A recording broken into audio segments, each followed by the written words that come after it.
Estamos esperando a la doctora Manuela García Romero, de la Organización Colegial Médica de España, que ya llegó, sobre la hora, ya llegó y ya viene a incorporarse a la mesa, pero queríamos empezar para para después no estar tan apretados de tiempo. En esta mesa particular, donde vamos a ser todas mujeres participando en las presentaciones, hay una gran participación de Uruguay también, de colegas de Uruguay que hemos trabajado. Ahí viene Manuela. Sí, que ya dije que llegaste justito. Y tenemos gran participación de Uruguay y a la doctora Manuela de España. Y queremos abordar temas que habitualmente no están en este tipo de reuniones de Confemel. ¿Cómo estás? Bueno. Así que vamos a empezar. Igual a Manuela la vamos a dejar respirar, la vamos a dejar para último, para que pueda adaptarse al lugar. Bueno, como les decía, queremos incorporar en esta, como habíamos hablado, ¿se acuerdan que quienes participan de las delegaciones desde Paraguay hubo una mesa de género que estuvo muy interesante? Ahora les pedimos a las colegas que incorporaran estos temas y que tuvieran estos temas la vinculación necesaria con los códigos de ética que estuvimos hablando de mañana y de qué forma las vamos a poder trabajar en Confemel. Voy a presentarles entonces a la primera participante de la mesa, que es la doctora Anaí Barrios. Ella es médica, especialista en medicina familiar y comunitaria.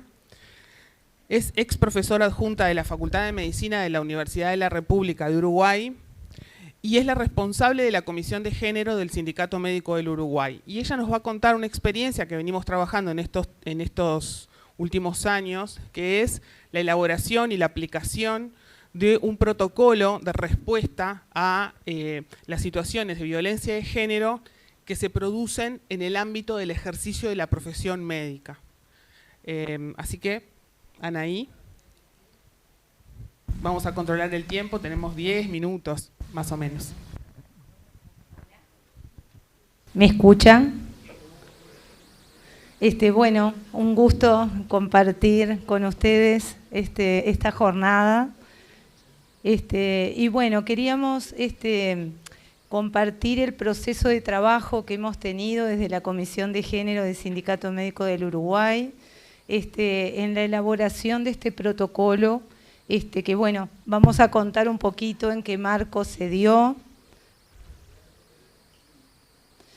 La Comisión de Género hace mucho tiempo que está trabajando, de alguna manera, este tema nos llega muchas veces vinculado, digamos, a las situaciones de violencia en el ámbito laboral a partir de colegas que se acercan, digamos, a la comisión y también a colegas y colectivos que se acercan a la unidad de negociación colectiva del sindicato médico, que si bien responde, digamos, a las situaciones y a los problemas laborales, tanto individuales como colectivos, había de alguna manera características específicas de estos acompañamientos, de estas situaciones que veíamos que no estaban adecuadamente quizás acompañados o que necesitaban un abordaje más específico y distinto y en conjunto, por supuesto, con los demás colegas del sindicato médico. Entonces, bueno, de alguna manera llegamos al 2020, que justamente en plena pandemia, que también estas situaciones de violencia muchas veces estaban no visibilizadas, pero sí existían, que empezamos, digamos, a elaborar y a pensar en la necesidad de tener un protocolo propio y un espacio propio para el abordaje de estas situaciones. Como ponemos ahí, justamente en el 2020 nos toca, digamos, el aniversario del sindicato médico, Por supuesto, estamos en el ámbito, digamos, de un proceso que ya hace muchas décadas de feminización de la profesión médica en nuestro país, y por supuesto, como parte también del desarrollo del movimiento feminista, tanto en nuestro país como a nivel mundial, donde vemos la necesidad de también enfocar en los derechos, digamos, colectivos y con un enfoque de género, digamos, en el ámbito laboral y sindical, también en el gremial. Entonces, bueno, de alguna manera nos ponemos esos objetivos, ¿no? Incluir la perspectiva de género en lo sindical, con enfoque de derechos, y contribuir a visibilizar y desarticular inequidades. Ahí ponemos algunas fotos de la primera médica uruguaya, la doctora Paulina Luisi, allí en la foto de esa generación cuando se recibió, y allí en la inauguración del sindicato médico en 1920, digamos, como para visibilizar cómo ha sido este proceso, ¿no? Y bueno, y un poco la justificación. Por un lado, en nuestro país periódicamente se ha realizado una encuesta de prevalencia sobre violencia basada en género y generaciones. El Consejo Nacional Consultivo vinculado a una vida libre de violencia de género ha visto que 8,5% de las mujeres refieren haber vivido violencia de género en el ámbito laboral en los últimos 12 meses y 17,9% a lo largo de toda la vida. Para el año que viene está previsto otra encuesta de prevalencia, o sea, vamos a ver cómo ha sido en este periodo. Y bueno, y un poco en esta necesidad y en este interés de investigar y también capacitarnos, ¿no? Un poco todo el equipo, tanto los integrantes de la Comisión de Género, sino también los compañeros de asesores jurídicos, de secretaría, las compañeras de comunicación, todos nos pusimos, digamos, a capacitarnos en estos temas y a la vez investigar un poquito qué protocolos había existentes a nivel mundial y a nivel de nuestro país, qué normativas nos respaldaban. Pero bueno, un poco quisimos también hacer una consulta que se realizó basada en una encuesta que había implementado el Colegio Médico de Chile. No sé si hay alguien de Chile en la sala, que la adaptamos a nuestro país y se abrió porque, bueno, era la pandemia vía electrónica durante 15 días y recibió más de 1000 consultas donde se vio que casi el 80% de las médicas había sufrido violencia psicológica en el ámbito laboral, 16% violencia sexual, 17% violencia física y 30% de discriminación por maternidad. Esto fue algo preliminar como para seguir, por supuesto, investigando y desarrollando. Y bueno, y dentro del marco conceptual nos basamos en la Ley Integral de Violencia de Género en nuestro país, aprobado en el año 2018, que conceptualiza ahí lo que es la violencia basada en género como toda conducta, acción u omisión en el ámbito público o el privado, que sustentada en una relación desigual de poder en base al género, tenga como objeto o resultado menoscabar o anular el reconocimiento, goce o ejercicio de los derechos humanos o las libertades fundamentales de las mujeres. El hostigamiento laboral y el acoso sexual en el trabajo son algunas de las expresiones de violencia de género que provoca en quienes la sufren malestares físicos y psicológicos muchas veces irreparables. Entonces, en este sentido, el SMU busca atender esas situaciones en un marco de seguridad, confianza y reserva, creando una conciencia general, gremial y laboral al respecto. El objetivo que nos pusimos frente a las situaciones de violencia basada en género en el ámbito sindical, en cualquier nivel de la organización sindical y en el ámbito laboral, vinculada a cada efector de salud, brindar apoyo, orientación general, asesoramiento en líneas de actuación, seguimiento, procurando en primera instancia el cese de la situación de violencia. Quedan incluidos todos los comportamientos y acciones que puedan caracterizarse como acoso, discriminación o violencia por razones de género, que tengan como objeto excluir, restringir, limitar, degradar, ofender, anular el goce de ejercicio de los derechos.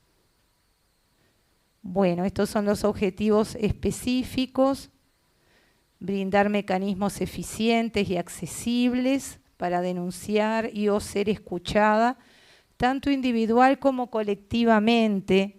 Esto un poco, ahora lo vamos a ver, pero un poco se pretende también que desde los ámbitos laborales, desde los equipos de salud, desde también los núcleos de base, que son las unidades, digamos, en cada lugar de trabajo del sindicato médico, también consulten o denuncian, ¿no? Porque un poco lo que se pretende también, o sea, no es que sea un ámbito de denuncia, sino también de consulta fundamentalmente. Ofrecer orientación inmediata y preventiva cuando estén amenazados o potencial o efectivamente vulnerados los derechos de trabajadoras y trabajadores, participar en cada procedimiento según corresponda y garantizar que cada testimonio no sea desvalorizado, sino un abordaje primario y teniendo en cuenta en cada situación en particular que cada situación es única y lo primordial es la salvaguardia del derecho. Desarrollar un control activo y contribuir con aquellos que han sufrido alguna situación de violencia que por algún motivo no había sido denunciada o consultada. Bueno, se generó el equipo de trabajo, como dijimos, integrado por la Comisión de Género, que forma parte de un comité de recepción. Somos algunos compañeros, viene a ser un subgrupo de trabajo de la Comisión de Género. La Secretaría del Sindicato Médico del Uruguay, que también se ha capacitado con formación específica en estos temas, la abogada del Sindicato Médico del Uruguay y una profesional que ahí habíamos puesto del área salud o social con formación acreditada en el abordaje de estas situaciones, que bueno, está integrado por una profesora adjunta de la Facultad de Psicología, que bueno, que está capacitada en estos temas y bueno, forma parte también en la Facultad de Psicología de la Universidad de la República, es referente en esta materia. El alcance de este presente protocolo es para médicas, médicos y estudiantes de medicina, socias o socios del sindicato médico, así como también los funcionarios de la institución. Y como hablamos, vinculado a situaciones individuales o colectivas.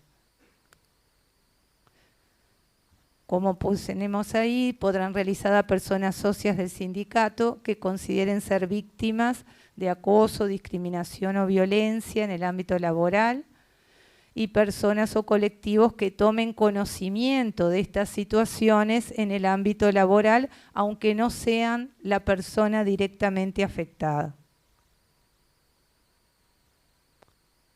Bueno, un poco el alcance, lo que ya dijimos, incluye todos los tipos de violencia reconocidos en la ley vigente en nuestro país y todos los comportamientos que por acción u omisión constituyan acoso, discriminación o violencia. Según la ley, está previsto que todos los efectores de salud en nuestro país públicos y privados tengan equipos de referencia de violencia basada en género, donde puedan consultar y se pueda, digamos, abordar los problemas tanto de usuarios como de los trabajadores de la salud.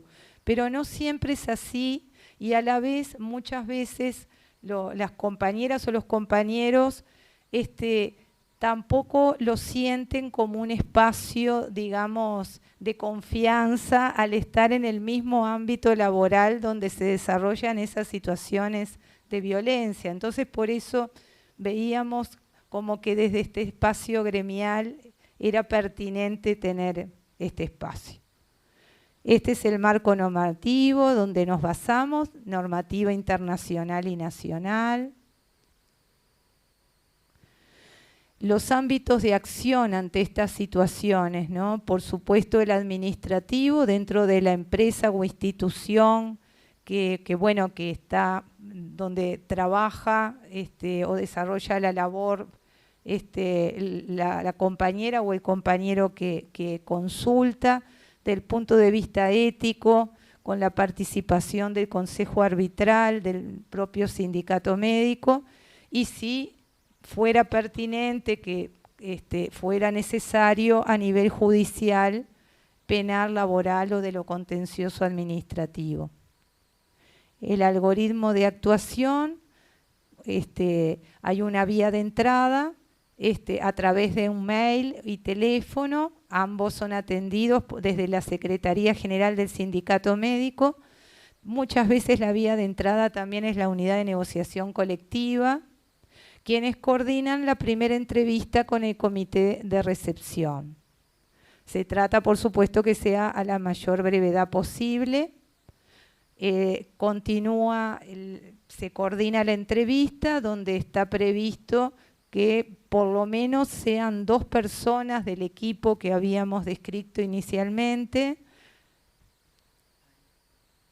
Sí. Por supuesto, se continúa, digamos, no siempre en el primer entrevista digamos, se puede abordar, pero bueno, se toma como una escucha, digamos, activa. Y por supuesto, ¿no? El asesoramiento y la atención, el respeto, la privacidad y la confidencialidad, la no revictimización y la disponibilidad y accesibilidad son aspectos que consideramos como prioritarios, y el seguimiento y la contención. Ahí un poco está descrito, digamos, la secuencia, digamos, del algoritmo de actuación.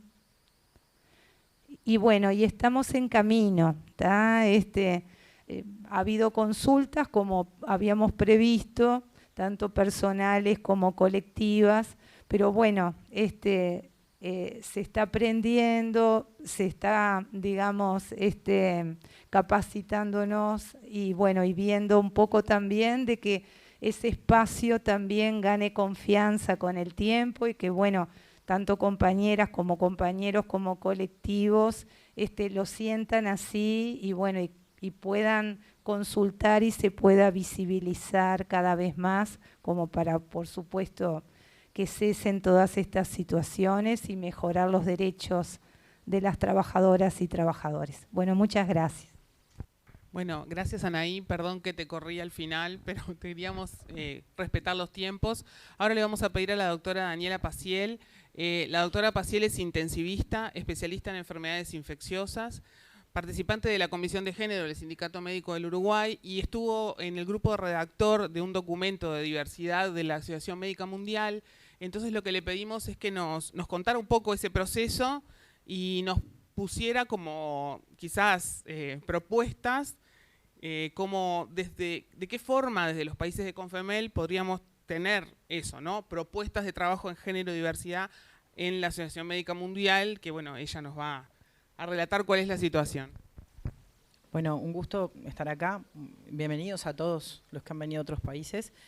Y bueno, la idea es contar un poquito cómo fue el trabajo en la World Medical Association, que ustedes ya la conocen, y que básicamente es una organización que ya tiene más de 50 años a nivel mundial, con este momento unos 116 países que la integran, y cuyas funciones u objetivos básicamente son servir a la humanidad y que se pueden dividir en todos estos, la búsqueda de todos estos derechos relacionados a la salud, de la educación médica, pero sobre todo uno de los puntos es el de salud y seguridad en el trabajo, y eso es hacia el equipo de salud, ¿verdad? Entonces, en función de esto, en el año 2021, en el Consejo de la Asociación Mundial, se definió trabajar en un protocolo que asegurara la seguridad de las personas pertenecientes al colectivo LGBTQI+, en los lugares donde se realizan convenciones y asambleas de la asociación. Y de esta forma se nombró un grupo de trabajo que está integrado por representantes de las diferentes asociaciones que están escritas aquí, y básicamente se pidió al comité ejecutivo del sindicato médico que se nombrara un representante y me pidieron que lo hiciera y con gusto lo hice. Y básicamente lo que se hicieron en momento de pandemia fueron reuniones online en las que los distintos actores lo que hicimos fue tratar de volcar en un documento lo que pensábamos que era más justo y que tampoco se generara una contradiscriminación hacia países en que en este momento tal vez no tienen una evolución tan marcada en los derechos hacia los colectivos LGBTQ y más. ¿Ves? Entonces, en función de esto, se planteó un documento que a último momento tuvo algunas revisiones para hacerlo un poco más flexible y se terminó aprobando en abril en el 2022. En realidad, la forma en que se trabajó fue sencilla, rápida y nos pusimos rápidamente de acuerdo porque es un documento muy sencillo. Lo vamos a leer todo. No, luego lo pueden encontrar obviamente en la página web, así no se aburren, pero básicamente a lo que apunta es, basándonos en los que son los derechos humanos y en el reconocimiento de la heterogeneidad entre los seres humanos y en el derecho de los seres humanos a su identidad de género, a su orientación sexual, a su credo, a montones de diferencias, así como también al lugar de donde procedemos, asegurar la no criminalización de la comunidad LGBTQ en los lugares donde se realizan estas reuniones. Y básicamente pretender que cuando se hacen estas reuniones sean ámbitos seguros. Y por ámbitos seguros, entonces tenemos que si las legislación y regularizaciones vigentes en el país anfitrión potencialmente se consideran contrarias a los principios de esta política, se renunciaría a realizar las reuniones en estos países. Y eso es un cambio bastante importante si tenemos en cuenta que en unos 30 países aproximadamente todavía sigue siendo un acto criminal pertenecer al colectivo LGBTQI+, ¿verdad? Bueno, pero igual de todas formas la idea de la declaración era ser inclusivos y no ser intolerantes. Entonces, algunas cosas para hablar sobre lo que es la equidad con el colectivo LGBTQI+, y con otro tipo de características que tenemos como seres humanos, como son la identidad, las generaciones, la edad, la etnia, el credo, el lugar de procedencia, tenemos que hablar que esto se basa siempre en principios de igualdad y de equidad, y que teniendo una mirada transversal al analizar las situaciones, esa mirada transversal precisamente es lo que se habla de perspectiva de género, perspectiva de pertenencia a esos colectivos.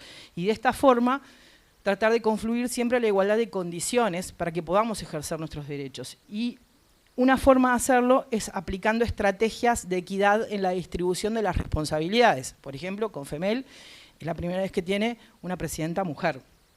En el Sindicato Médico del Uruguay es también la primera vez que hay una presidenta mujer electa. Esto es hablando desde el género, pero también podría ser hablando desde otras de las características que hemos mencionado. Entonces es la redistribución de los recursos, del poder y de las responsabilidades. Y es la única forma de tratar de garantizar la inclusión y la equidad. Aplicar y fomentar medidas concretas para erradicar las inequidades. Por ejemplo, una forma son las cuotas transitorias, cosas que se han hecho, por ejemplo, en los parlamentos europeos. Es decir, durante un cierto tiempo se garantiza que haya una paridad en el género, por ejemplo, en el acceder a determinados cargos. Que el presidente sea hombre y la vicepresidenta mujer, y así, hablando sobre todo desde un punto de vista binario del género, y en el que estamos pensando siempre en mujeres cis y hombres cis, ¿verdad? Pero bueno, por algún lugar hay que empezar.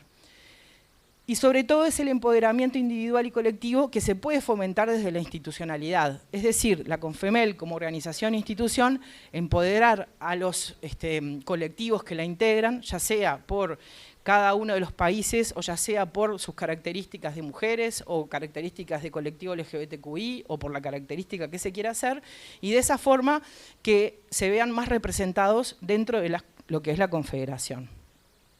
Siempre todo esto es reconociendo la interseccionalidad, que básicamente quiere decir que una persona no es solamente su identidad de género, tampoco es su orientación sexual, tampoco es su credo solo. La persona es múltiples características que la atraviesan y de esa forma es el producto de esas características. Entonces, algunas estrategias para lograr la equidad en cualquiera de los puntos que mencionamos, particularmente en lo que es los colectivos LGBTQI, adherir a las declaraciones de otras confederaciones y asociaciones es una herramienta que la CONFEMEL puede tener.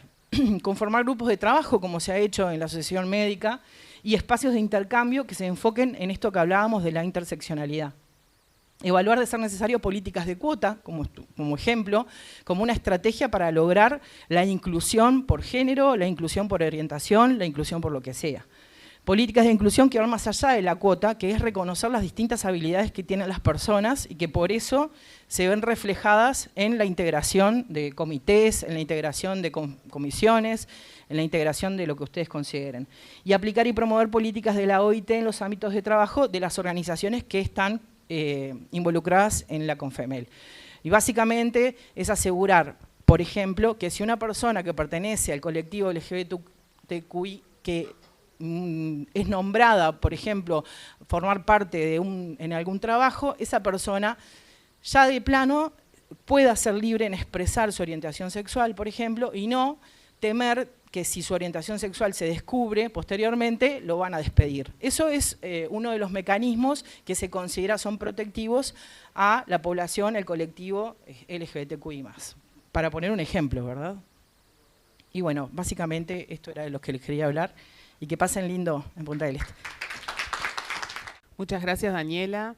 Vamos a seguir ahora con la doctora Julia Galcerano. La doctora Galcerano es médica internista, es presidenta de la Sociedad de Endocannabinología y es corresponsable de la Comisión de Bioética y Derechos Humanos del Sindicato Médico del Uruguay, a la que le pedimos que nos contara un poco el proceso y el impacto sobre el acceso a la interrupción voluntaria del embarazo en Uruguay en estos últimos años. Buenas tardes. Este tema que nos pidieron nos pareció importante. Sabemos que la realidad en Latinoamérica es diversa. Hay pocos países que tienen legalizado el aborto, Uruguay es uno de ellos, y queríamos mostrarles un poco qué nos pasó a nosotros. Los otros países son Argentina, Colombia, México y Cuba. Entonces dijimos, bueno, la interrupción voluntaria del embarazo en un embarazo no deseado y no aceptado. El marco legal, en el 2001 se empezó a pensar qué pasaba con esto. ¿Por qué? Porque aumentaba la mortalidad materna y se vio que era relacionado en un momento de crisis con mujeres pobres que querían hacerse abortos y se los hacían de forma ilegal. En el 2008 se aprobó la ley 18.426 de salud sexual y reproductiva, que recibe el veto presidencial por el doctor Tabaré Vázquez, presidente en ese momento, pero que mantiene los derechos en lo que tiene que ver con lo sexual y reproductivo, salvo lo del aborto. Esta ley legaliza el marco de reducción de normas que tengan que ver con reducir el riesgo y el daño en cuanto a este tema y obliga a las instituciones de salud a tener servicios que tengan que ver con la salud sexual y reproductiva.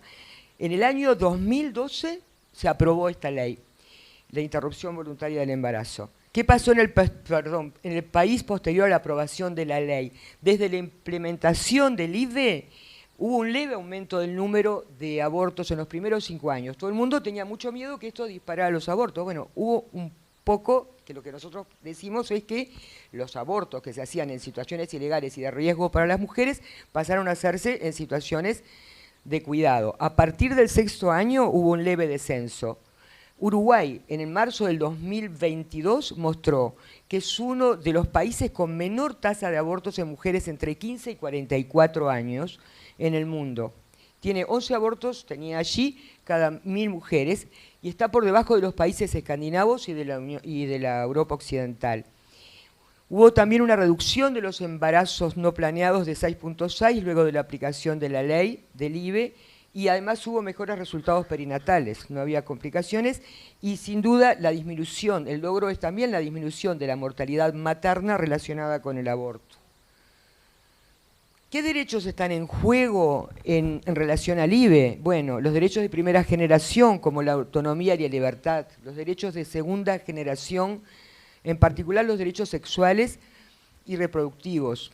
Y aquí también planteamos, acá se marcó el rol del Estado que tiene que tener en la educación, porque en esa ley, que bueno, que quiere después la busca, el material le va a quedar, también habla de que el Estado tiene que tener un rol en la educación de niños, niñas y adolescentes y juventudes en lo que respecta a los derechos sexuales y reproductivos. También el respeto a diferentes prácticas y orientaciones sexuales, un poco lo que habla la doctora Paciel, el aborto como derecho para evitar el no aceptar la autonomía de las usuarias. ¿Qué pasa? Un tema que se habló hoy de mañana y que dio discusión y que el doctor de España, no recuerdo el nombre, hablaba de la diferencia de lo que se había planteado en la CONFEMEL y lo que salió en la Asociación Médica Mundial. La objeción de conciencia y la interrupción voluntaria del embarazo. ¿Son contrapuestos el derecho de las mujeres a acceder al IVE o el derecho de los médicos de abstenerse a realizarlo por objeción de conciencia? No, son cosas diferentes. Desde la bioética existe un respeto por la autonomía de la mujer que decide el IVE, dentro de los marcos establecidos de la ley.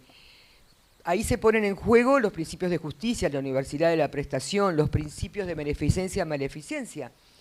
La objeción de conciencia existe y es un derecho del profesional, pero en esta ley se debe, el profesional que es objetor de conciencia debe derivar a otro profesional no objetor para la que prestación pueda realizarse. ¿Esto es obligación del profesional? No, la ley también dice que las instituciones todas deberían tener, se debería poder realizar el IVE en la propia institución donde se atiende la paciente, porque la prestación es institucional, pero el médico debe trasladar. Esta es la diferencia de hoy que no se había puesto. Allí el colega lo nombraba muy bien. Esto que decimos, acá se conciliaría el derecho de las usuarias a recibir la prestación y el derecho del profesional a plantear su objeción de conciencia. Este mismo tema de la objeción de conciencia también lo estamos trabajando desde la Comisión de Bioética en el tema de eutanasia, que es otro gran tema que habría que discutir en algún momento. ¿Qué se plantea para hacerlo? Todo esto, contarles si lo tenemos, la gente ha mejorado, pero digo, hay para mejorar y siempre hay para mejorar.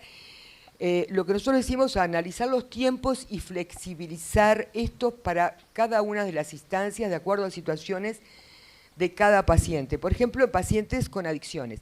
El IVE se pide horas, es gratuito, es accesible, pero tiene 4 instancias. En la tercera es que si la paciente persiste en su idea, bueno, allí es que se realiza, se le da la medicación y se le explica.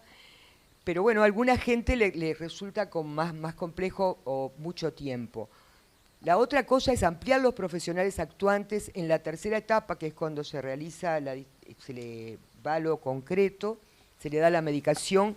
Por ejemplo, ¿con quién? Con los médicos de familia, con los obstetras parteras, porque esto serviría para lugares alejados. Y también en lugares alejados, nosotros en el país, una cosa es Montevideo, otra cosa es los departamentos. Hubo departamentos en algún momento al principio que tenían 100% de médicos ginecólogos objetores. En este momento tenemos un 30%, no hay ningún departamento que tenga esa cifra, pero ese momento fue difícil. Pero ¿qué pasa? En lugares alejados la gente tiene miedo por la confidencialidad. Todavía el aborto en algunas personas es como un estigma y no lo quieren contar. Entonces gente que está en departamentos alejados viene a Montevideo, al Hospital de Clínicas, a realizárselo porque quieren la confidencialidad. Cosa que los médicos tenemos que aprender a tenerla muy en cuenta. Bueno, tener más opciones de procedimientos, porque ahora está el uso de medicamentos, es el kit de mifepristona y misoprostol, pero los ginecólogos plantean que en algunos casos sería bueno poder contar con la aspiración manual endouterina. Y sin duda capacitar y sensibilizar a todos los profesionales del equipo de salud. Esto es la bibliografía que consultamos y agradecemos a los ginecólogos que nos contaron un poco sus experiencias. Y la reflexión es que la interrupción voluntaria del embarazo Es un logro en cuestión de derechos sin duda, de lo cual estamos todos muy orgullosos, pero siempre se pueden ampliar los derechos sociales y reproductivos de las mujeres. Gracias.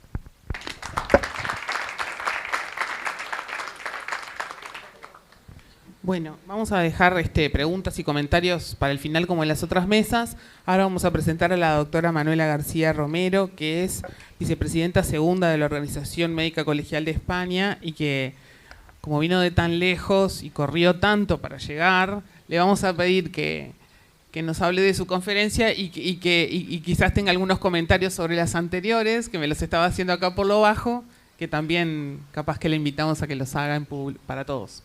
Bueno, buenas tardes y muchísimas gracias. Disculpo haber llegado tarde, pero no ha sido cuestión mía, ha sido de los aviones que llevo todo el día viajando desde ayer. Nosotros lo que quería traer fundamentalmente era el Código de Ética y Deontología Médica que se acaba de aprobar en la organización, en el Consejo General de Colegios Oficiales de Médicos, pero sobre todo me he basado no en la lectura de todo el código, sino en aquellos en los que afrontamos nuevos retos. Y nuestro código, la primera norma deontológica está en la Organización Médica Colegial en 1945 y el primer código de deontología médica es de 1978. Posteriormente se habían actualizado en el 99, en el 90, 99 y en el 2011. Fijaros, en el 2011 sucedió la pandemia de por medio y sucedieron muchísimas cosas que no estaban reflejadas en el Código de Deontología y, sin embargo, tuvimos que, digamos, funcionar con aquel código del 2011. Por eso, el nuevo código se aprueba en la Asamblea de diciembre del 2022 y es el que vamos a tratar ahora mismo. Lo he dividido en tres partes. En primer lugar, aquellos artículos que tienen una perspectiva de género, que son la gestación, en el que entra también el aborto, la orientación y la identidad sexual y la transexualidad. Y lo voy a ir ligando con la realidad de nuestro país, porque se han ido aprobando leyes tras leyes que de alguna manera dan sentido también a los artículos nuevos del código. Y códigos generales como son seguridad del paciente, la telemedicina, la tecnología de la información y comunicación, la inteligencia artificial, las grandes bases de datos sanitarias, es decir, el futuro, y por último daré un repaso a lo que es la eutanasia. Si empezamos... Bueno, sí. Ahora... Bueno, como he dicho, vamos a empezar con los que tienen perspectiva de género. Ahora, en nuestro país se aprobó la modificación de la Ley Orgánica de Salud Reproductiva y de la Interrupción Voluntaria del Embarazo, prácticamente casi se achacaban casi los mismos problemas que tenéis aquí. Había centros donde había un 100% de médicos ginecólogos objetores, pero también hay que mediar lo que es el derecho del médico a objetar a la ley, ¿no? Y el derecho de la prestación. Creo que en el código dice siempre, es un deber deontológico respetar y proteger al concebido y no nacido. Por lo tanto, como médico tenemos que respetar y proteger la vida, pero siempre con un respeto también hacia la mujer, en el sentido de que hay que informar sobre las ventajas que se derivan de la procreación responsable, de unas prácticas sexuales seguras y de la prevención de enfermedades y embarazos no deseados. Nosotros vimos también allí que realmente había una falta importante en cuanto a prevención y promoción de embarazos no deseados, que es un elemento a tener en cuenta y por lo tanto había que darle un consejo médico adecuado. Y si ese consejo médico era en vías de que era necesario o que se aconsejaba en ese momento que tuviera una gestación, el deber del médico, si la paciente se negaba, era siempre a respetar su autonomía y acompañarla durante todo el proceso. Es decir, el deber del médico siempre está en...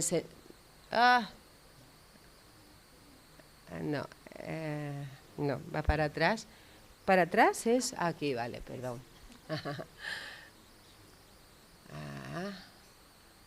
Vale.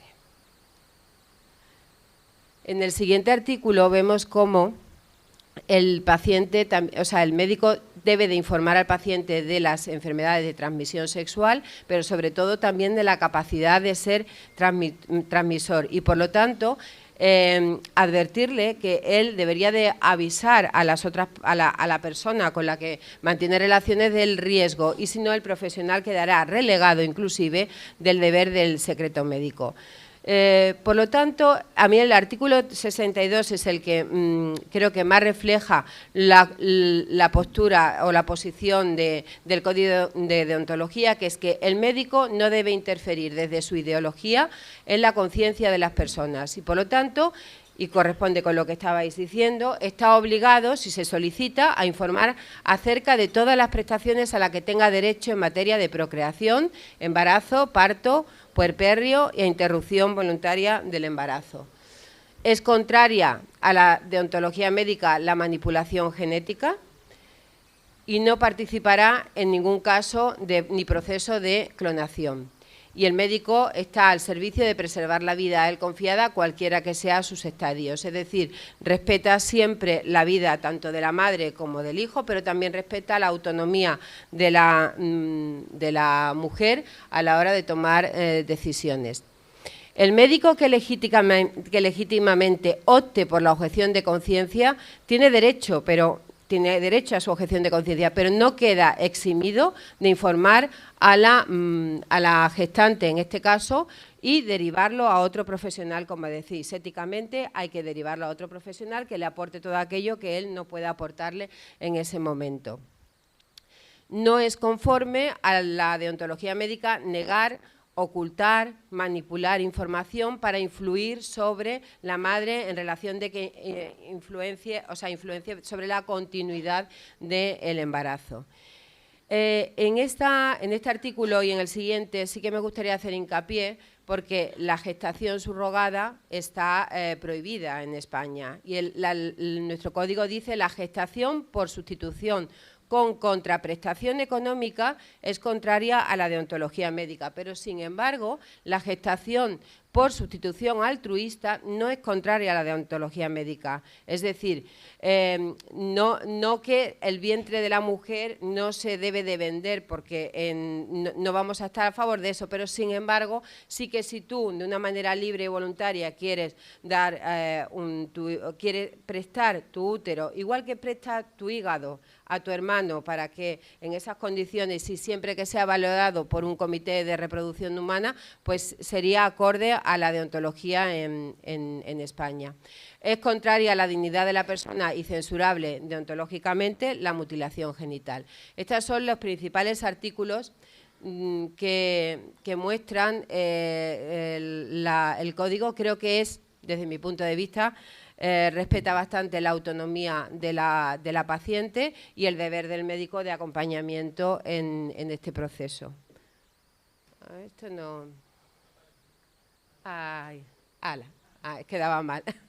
Bueno, sobre orientación e identidad sexual, sabéis que el Gobierno aprobó un proyecto de ley de la igualdad de las personas trans y los derechos de las personas LGTBI. Entonces, en esta línea, nuestro código de deontología sí que indica que el médico tiene que respetar tanto la orientación sexual como la identidad de género de sus pacientes. Y eso nunca debe de ser un motivo de rechazo o de discriminación.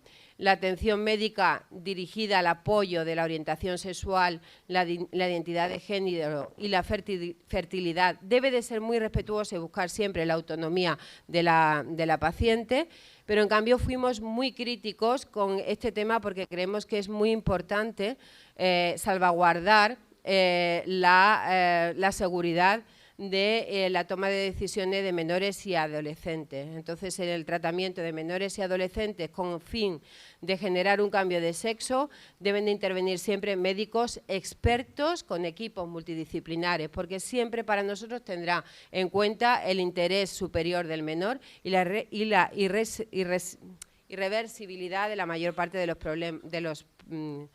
los procedimientos que se van a realizar.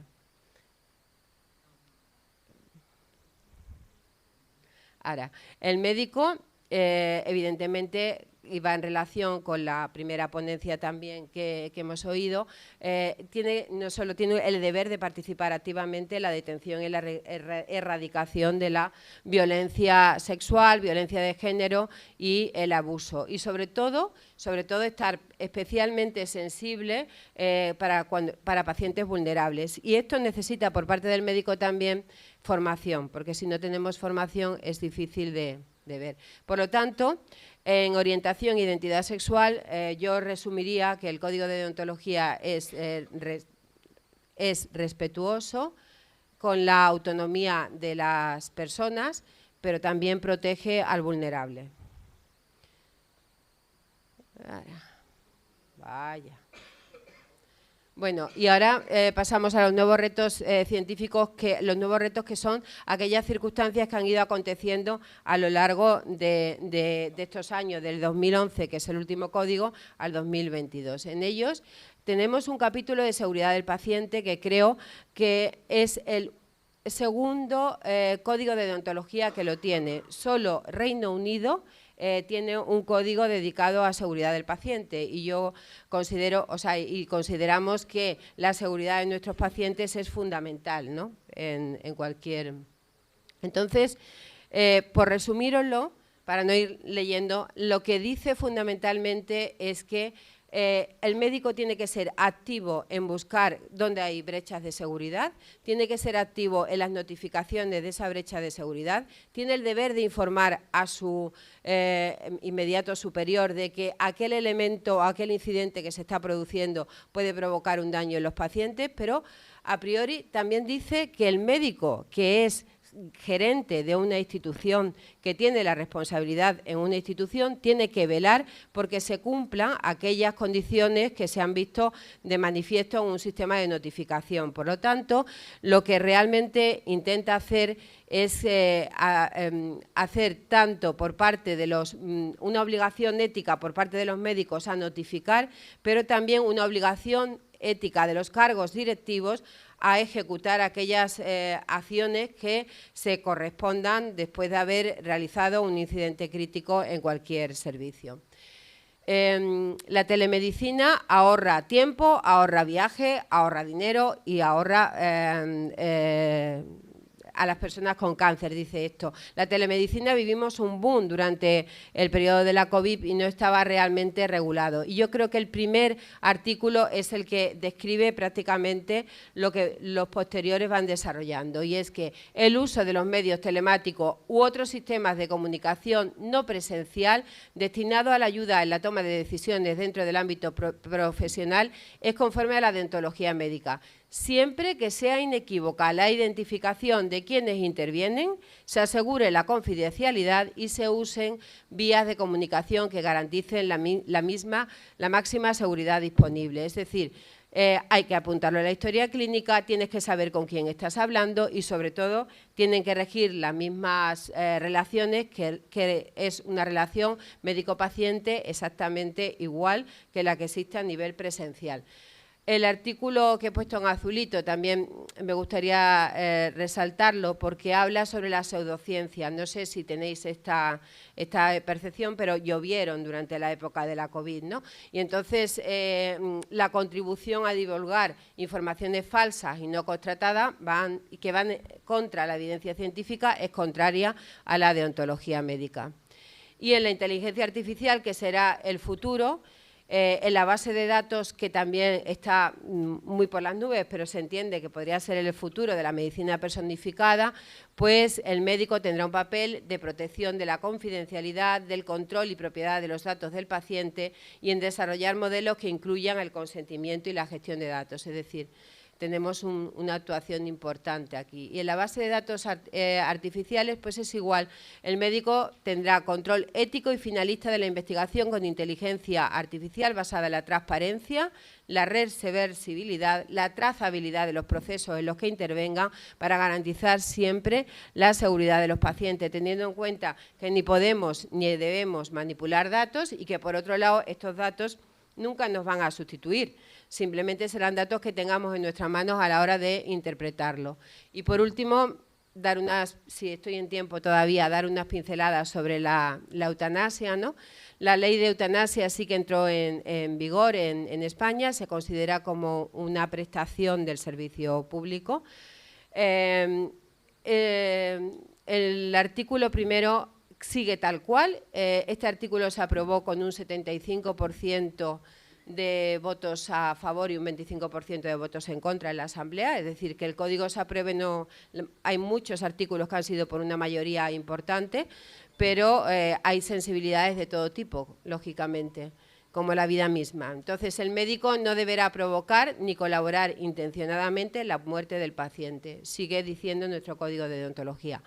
Sí que deja claro que la adecuación de lo que llamamos la adecuación del esfuerzo terapéutico, es decir, que cuando ves que el paciente no tiene ninguna solución, lo que hay que hacer es acompañarle y darle medicación que le haga que esté plácido, aunque disminuya los días de la corte su vida, y también que el médico no debe de hacer lo que se llama una obstinación terapéutica, no debe de emprender ningún tratamiento que ya de entrada sepa que no va a resolverle ni le va a producir ningún bienestar. Cuando la situación del paciente no permita las decisiones, si tiene un consentimiento previo, son unas voluntades anticipadas que todos deberíamos de tener, pues para no dejar, digamos, nuestra decisión en manos de los que de nuestros hijos, bien, pero si no se puede hacer, pues en cuanto lo ha expresado previamente. Esta es el final, la disposición final, basándonos en la parte anterior, en la que decía que el médico no causará la muerte intencionadamente de ningún paciente. El médico, que actúa amparado por las leyes del Estado, no puede ser sancionado deontológicamente. Aquel persona que considere que la eutanasia está por realizarla no tiene ningún deber, o sea, deontológicamente no puede ser sancionado porque está una ley superior que es la ley del Estado. Y nada más, en este sentido. Nada. No sé si hay algún comentario. Tenemos 10 minutos antes del corte para un café. Si alguno tiene algún comentario o alguna pregunta sobre alguna de las presentaciones. Allá, mira.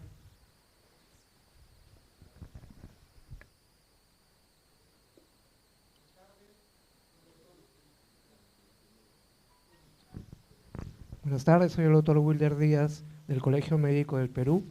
Muchas gracias por las excelentes exposiciones que son renovadoras todas del pensamiento que tenemos en gran países, en varios lugares de Latinoamérica, como en mi país. Quería hacerle la pregunta sobre el tema de la implementación del aborto acá en Uruguay. ¿Saben por qué se lo digo? Porque dentro de pronto vamos a tener esa discusión en mi país, en todos los países que están cercanos. ¿Por qué? Porque es un tema que es actual. Y asimismo, la eutanasia. ¿Qué hizo desde el punto de vista social, político, qué hizo para que Uruguay acepte el aborto terapéutico? Para que se acepte próximamente la eutanasia. Eso definitivamente era lo que les quería preguntar. Hace unos meses en el Perú se ha dado una ley exclusiva para una sola persona que tiene una secuela de una dermatomiositis y el Poder Judicial le ha dado la potestad a la institución, ¿no?, a una muerte digna. Esa era mi pregunta, estimada colega. A ver, doctor, gracias por la pregunta y es la pregunta. En realidad, todos sabemos, todos acá somos médicos, todos sabemos que hay realidades que están en Uruguay. La realidad del aborto ilegal era conocido, las complicaciones también, y esta, que era una reivindicación también del movimiento feminista, los médicos ginecólogos lo pusieron arriba de la mesa cuando vieron que la mortalidad materna aumentaba en un momento de crisis y aumentaba a expensas de la muerte de mujeres jóvenes de extractos socioeconómicos bajos. ¿Por qué? Porque ellas no podían pagar abortos caros. En los abortos había ginecólogos que hacían abortos, sí, pero había otros métodos y otra gente que hacía abortos que no eran ginecólogos. Entonces, ese punto fue el que despertó o dio el puntapié a la discusión. ¿Qué se planteó? Primero un modelo, como teníamos 10 minutos y la presidenta nos había pedido que fuéramos concretos, capaz que nos entendió en un modelo de reducción de riesgos y daños. ¿Qué se empezó? Primero a sensibilizar y a explicarle a las mujeres cómo debían cuidarse y a explicarles que si hacían un aborto se les podía complicar porque, con su muerte podía ser y quedar sus otros hijos sin madre, pero además se podían tener sepsis y todas estas complicaciones que sabemos. Eso empezó a funcionar y después se quiso sacar la ley, hubo un movimiento social. Esto es, los derechos, como todos sabemos, llevan como atrás, si no está el movimiento social, no sigue.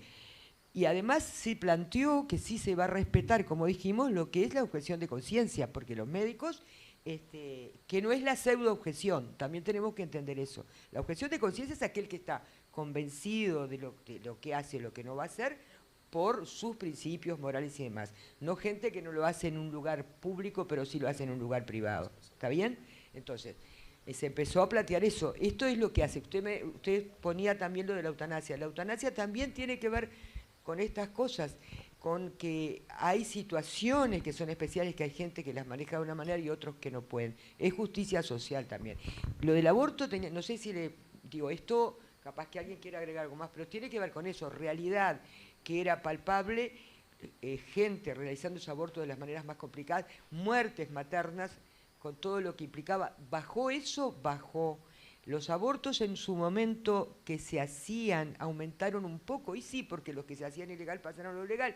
Ahora, después tenemos una tasa, años después, vemos que la tasa de los abortos ha disminuido. Y yo les cuento, porque ustedes han visto, yo no soy ginecóloga, soy médico internista, pero bueno, estamos en la comisión y hablamos este tema con los ginecólogos que ahora sí están en las cátedras y me explicaban esto. Realmente, 10 años después, sí que fue una buena decisión. Lo otro de eutanasia está en el Parlamento todavía. Yo quiero agregar sobre todo la prevención de los embarazos no deseados. Creo que es la contrapartida, que esto va de la mano de educación y la mano de dar la potestad a las mujeres y a las personas gestantes que piensen, las personas gestantes, los derechos y respetarlos, y las mujeres en general, la posibilidad de embarazarse, saber que no es una condición sine qua non de ser mujer, ¿no? Y sobre todo en los adolescentes, ¿no? Una cosa más. Perdón que les quiero aclarar algo. También lo que se vio, porque vieron que para llegar a la interrupción voluntaria del embarazo son 4 etapas, que en la primera y segunda lo que se hacía también, se asesoraba a las mujeres de qué posibilidades sociales, qué apoyos había, qué planes había para si quería seguir con ese embarazo, que eso ayudó. Pero además, una vez que se realizara el aborto, que era la tercera etapa, tienen un cuarto control donde se les habla de todos los métodos, lo que decía la doctora Paciel ahora, para prevenir. Si en algún momento, porque creo que va a ser otra pregunta que ustedes pueden hacerse, ¿qué pasa si esa persona que se hizo un IVE, se hizo una interrupción voluntaria del embarazo, si volviera a realizarse otro aborto, ahí se tiene que estudiar claramente, porque hay que ver, ahí falló la prevención, que estas son las cosas donde se está apuntando ahora. Es decir, esto va a previeron los embarazos, porque a partir del alta del nivel 4 se van con el método anticonceptivo que elija la persona, sí, claro, que se los cita para ver qué pasa si no concurren también. Entonces, esto no es solo la interrupción, que así que te agradezco, doctora Paciel, porque rápidamente podía haber pasado, sino que es la prevención, es decir, poner todo lo que tiene que ver con la ley de derechos sexuales y reproductivos arriba de la mesa, sobre todo lo que tiene que ver con la educación, la prevención, y obligar a las instituciones públicas y privadas a que tengan el servicio. Y otra cosa, a raíz de esta ley, los métodos anticonceptivos, ya sea preservativo femenino o masculino, son dados con un timbre que es como gratuitamente, serían 17 pesos nuestros, 18 pesos. Entonces, eso también lo hace accesible, porque si no, la gente, si está económicamente con problemas, no va a comprar preservativos femeninos ni masculinos, muchas veces.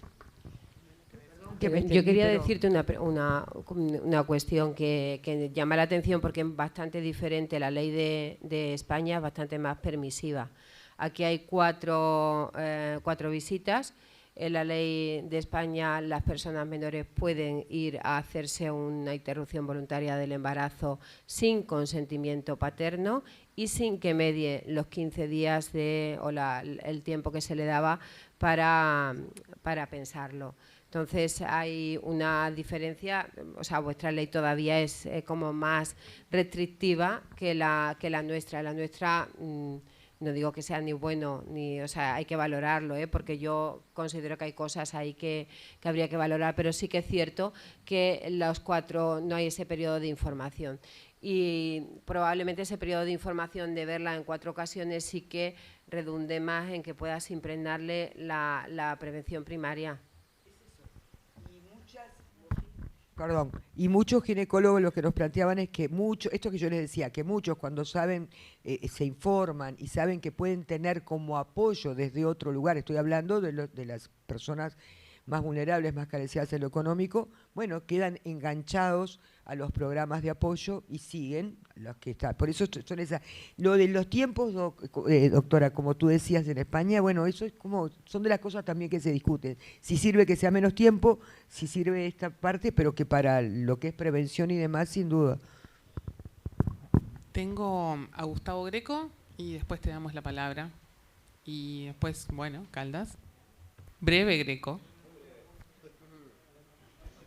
Muy breve ante el terror de mis colegas. No, complementando la información muy buena que decía Julia y Daniela, el enorme movimiento social y político que genera esta discusión, este enorme debate que genera en la sociedad, y a modo de información, en el año 2008, cuando se aprueba esta ley, el presidente Tabaré Vázquez, médico, la veta en contra de la opinión de su fuerza política, generando que todo quedara estancado. La ley se aprueba en el periodo de gobierno siguiente, en el gobierno de Mujica. Miren hasta qué punto es de controversial la discusión en la sociedad que genera estas acciones políticas que fueron debates muy fuertes aquí en nuestro país. Nada más, era un detalle.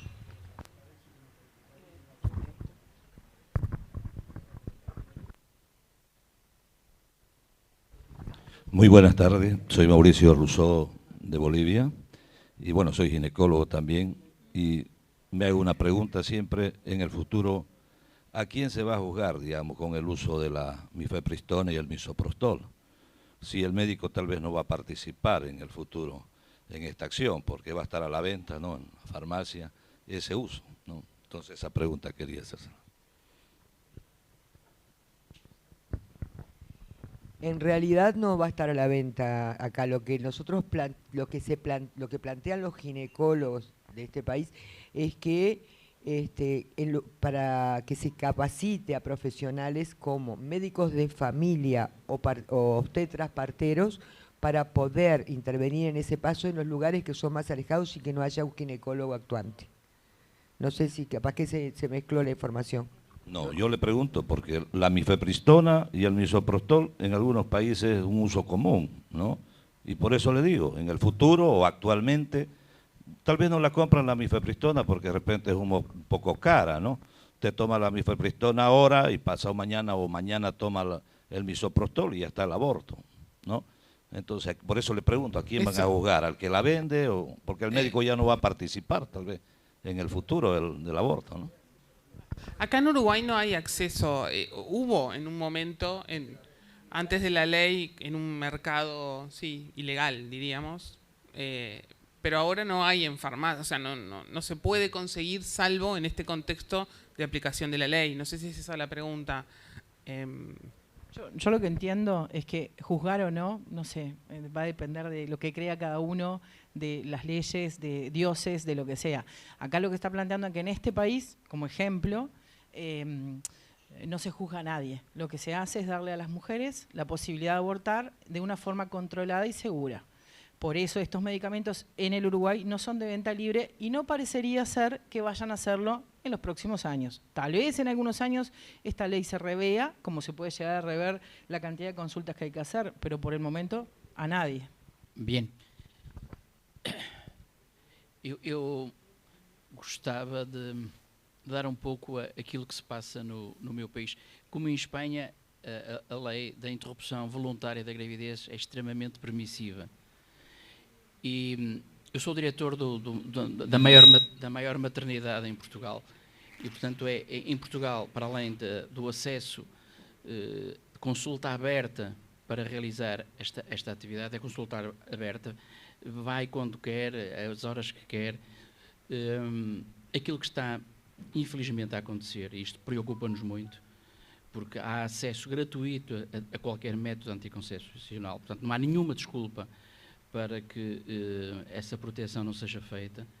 Começamos a ter um número cada vez mais crescente de jovens cujo método anticonceptivo é a interrupção da gravidez. Isso é algo que nos preocupa, é algo que tem surgido com esta permissividade, de facto, se calhar excessiva, que acontece com a nossa legislação.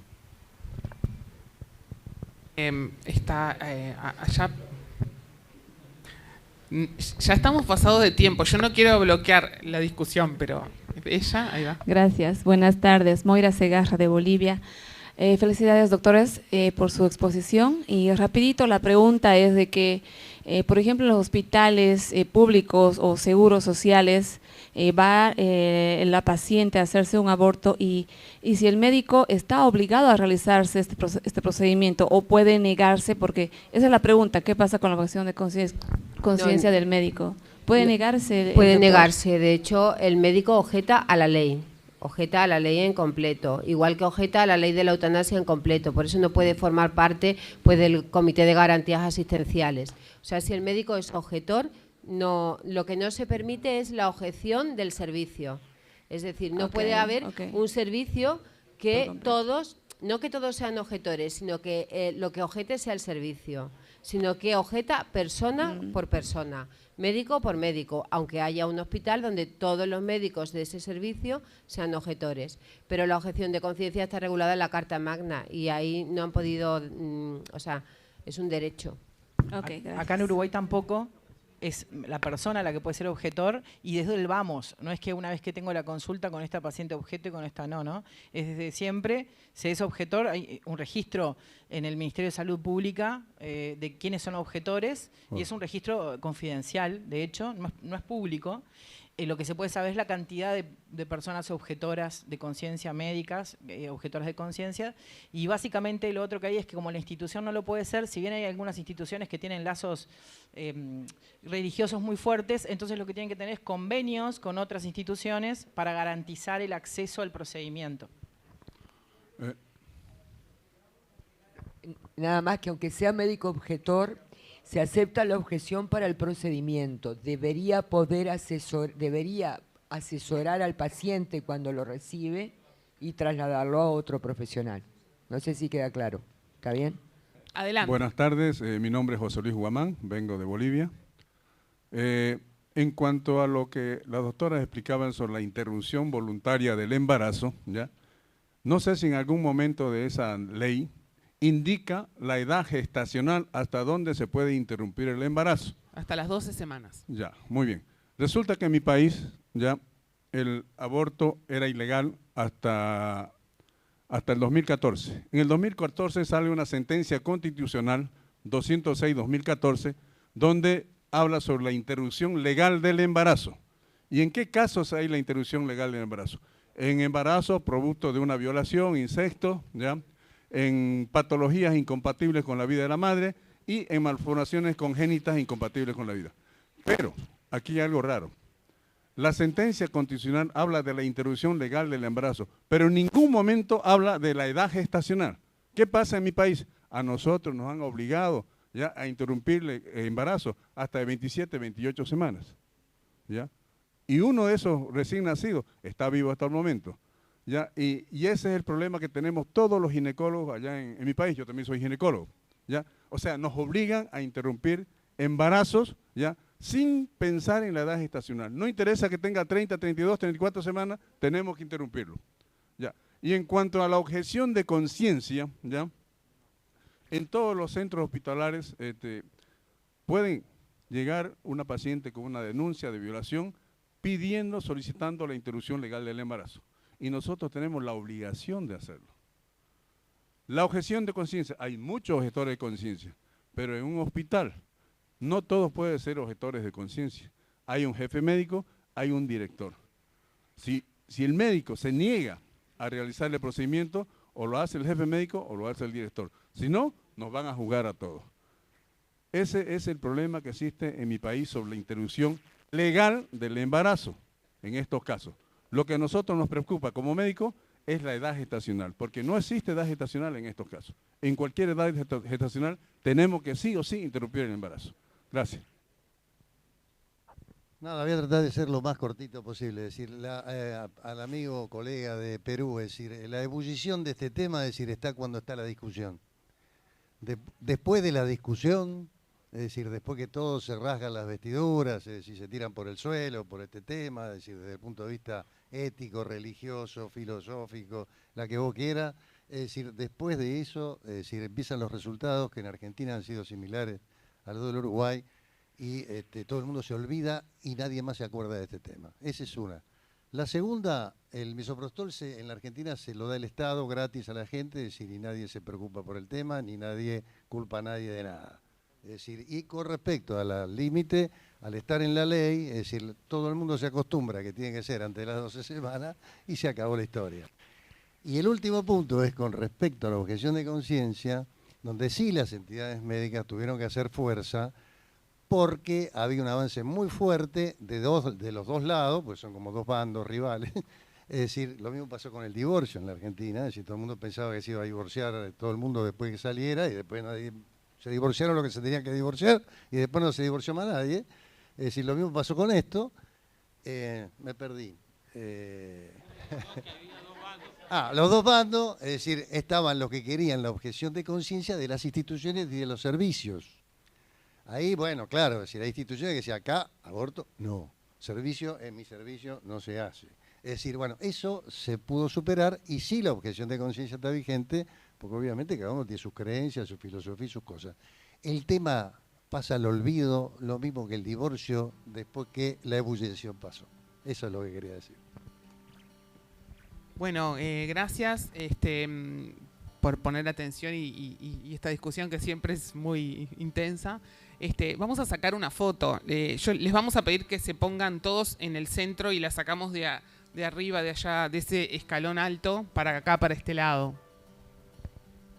Y vamos a tomar un café y volvemos en 15 minutos.